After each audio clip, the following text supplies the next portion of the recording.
स्वातंत्र्य दिवस, प्रजासत्ताक दिवस हे राष्ट्रीय सण साजरे करण्यासाठी भारतामध्ये दरवर्षी उत्साहाने 20 करोडपेक्षा जास्त ध्वज लोक खरेदी करतात. पण जसा कार्यक्रम संपतो तेव्हा हे ध्वज इथे दिसतात.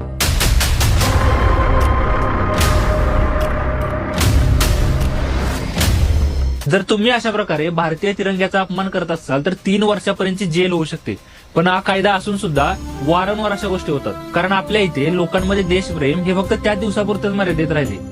अशा घटना घडत असल्यामुळे राष्ट्रध्वज आदरपूर्वक डिस्पोज कसा करायचा हे कायद्यानुसार जाणून घ्यायला पाहिजे. पहिलं तर बघा, एका लाकडी पेटीमध्ये व्यवस्थित घडी घालून जमिनीमध्ये दफन करून थोडा वेळ मौन ठेवायचे असते. आणि दुसरं म्हणजे एकांतामध्ये एक सुरक्षित जागा निवडून व्यवस्थित ध्वजाची घडी घालून काळजीपूर्वक आणि आदराने जळत्या आगीच्या मध्यभागी ठेवायचा असतो.